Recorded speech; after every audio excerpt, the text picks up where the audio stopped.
ምንም ነው የማይጠቅመው እዚህ ምድር ላይ። እግዚአብሔር ቢፈቅድ ብትኖሪ ለእናትሽ በተለይ በጣም ደስ የሚል ነገር ነው። ግን እግዚአብሔር ካልፈቀደ እግዚአብሔር ከፈለገሽ ወደ አምላክሽ እቅፍ። የዚህ ሴትዮ ንግግር ከሰማሁ በኋላ በጣም ነው ያዘንኩት። ለሌሎቻችሁም ትምህርት እንዲሆናችሁ ነው የመጣሁት ማለት ነው።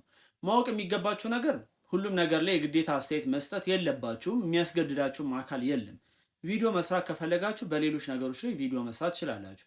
አሁን እንቺ የምትመለከቷት ሰው እንግዲህ መታም እንቺን ህፃን የምትነግራት ነገር ወይም ደግሞ የምትመክራት ምክር ጭራሽ ከዚህ ከትልቅ ሴትዮ የሚጠበቅ አይደለም። መሞትሽ አይቀርም ወይም ደግሞ ከሞት አይባልም ለልጅ እንደዛ አይደለም። መምከር ካለብሽ መንፈሳዊ ሰው ነኝ ብለሽ ካሰብሽ ለእሷ ማለት የሚገባሽ አይዞሽ፣ እግዚአብሔር ይምርሻል፣ ትድኛለሽ፣ ትምህርትሽን ትማሪያለሽ፣ ስራሽን ሰራለሽ፣ ትልቅ ደረጃ ላይ ትደርሻለሽ ነው የምትባለው እሷ።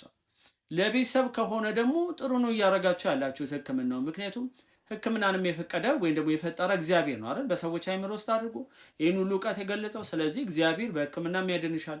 ጎን ለጎን ደግሞ ጸበሉንም ብትሞክሩ፣ ጸሎቱንም ብትሞክሩ፣ እምነቱንም ብታረጉ ተብሎ ይመከራል። ስለዚህ ሰዎች ሲመከሩ እንደ እድሜያቸው ነው የሚመከሩት፣ እንዳሉበት ሁኔታ ነው የሚመከሩት እንጂ ገና ላላደገች ለዚህ ህፃን ልጅ ወይም ደግሞ በካንሰር ታማ እንዲህ ትልቅ ከባድ ነገርን እያሳለፈች ላለች ልጅ ብትሞችስ ምናምን የሚባል ነገር ትክክል አይደለም።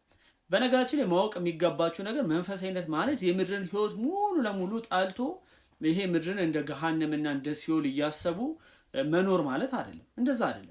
በዚህ ምድር ላይ እግዚአብሔርን ይዞ ሰው እንደ መንግስተ ሰማያት መኖር ይቻላል። አባቶቻችን የሚነግሩን ያንን ነው አይደለ? ሰው ወልዶ ስራ ይዞ ሀብታም ሆኖ ቤተክርስቲያን እያገለገለ እግዚአብሔርን እያመለከ መኖር ይቻላል እግዚአብሔር እስከፈቀደለት ድረስ። ስለዚህ አንዳንድ ሰዎች አጉል መንፈሳዊ ነን በሚል ስም እንዲሁ ምድር ላይ ያለ ነገር ሁሉ በማማረር ሞታችሁን እየተመኛችሁ ጭራሽ ሰዎች ሁሉ ሞታቸውን እየተመኙ ወደ ሰማይ እንዲሄዱ የምታበረታቱና እንዲሁም ደግሞ የምትነግሩ ሰዎች ግን ቆም ብላችሁ ማሰብ ይገባችኋል። ይሄ እውቀትም አይደለም ትልቅ ድፍረትም ጭምር ነው። ስለዚህ እኔ ለሌላ ጊዜሽ ግን ሀሳብ ከመስጠትሽ በፊት ቢያንስ ቆም ብለሽ አስቢ።